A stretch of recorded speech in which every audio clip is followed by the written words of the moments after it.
The movie I chose was Crude, The Real Price of Oil. This is one of the many oil pits found in the northeast part of Ecuador. This film, for the most part, takes place in Ecuador. The issue in this film is the oil and water contamination caused by Texaco and Petroecuador. Since 1993, 30,000 people from Ecuador have filed lawsuits against Chevron, who bought Texaco back in 2001.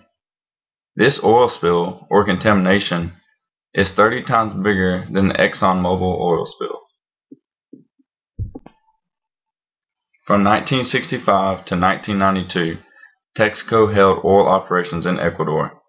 In 1992, Texaco left Ecuador and handed its operations over to Petroecuador, which is the state oil company in Ecuador. But before Texaco could just get up and leave, they spent $40 million cleaning up the damage they caused. The Ecuador government had to sign off on each location that Texaco held operations at. The map on the right shows the northeast part of Ecuador that has been affected by the oil operations. All the yellow is where oil exploration has happened, and the pink is where oil was actually produced. There are approximately 1,000 oil pits in Ecuador that contaminate the water.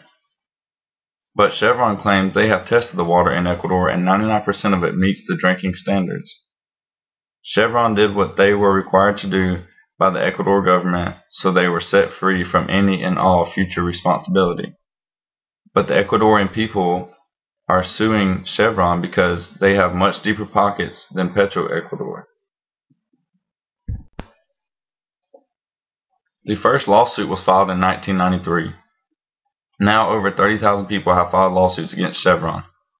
20 years later, the case has yet to be settled and is expected to take another 5 to 10 years to settle it. Chevron was ordered to pay $9 billion by Judge Nicholas Zambrano, which is one of the largest environmental awards ever in a legal case. But both sides appealed this ruling. Chevron doesn't believe they should pay a penny for the damages caused, while the Ecuadorian people don't believe $9 billion is enough to clean up what Chevron left behind. To compare with other oil spills, ExxonMobil was ordered to pay $5 billion for the 1989 Alaska spill, but BP agreed to pay over $20 billion in compensation to the victims of the Gulf oil spill.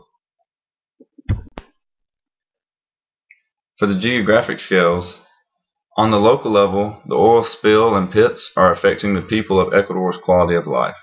Their water is contaminated with toxics causing cancer and death.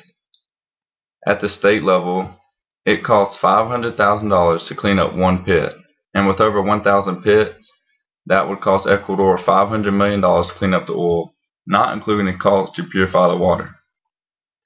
At a global level, Chevron, a California-based company, is being sued by a Latin American country, even though they were cleared from their government of any and all future responsibility from this contamination. In the meantime, while waiting for a final ruling, Trudy Styler from England is the United Nations Children Fund National Ambassador, also known as UNICEF.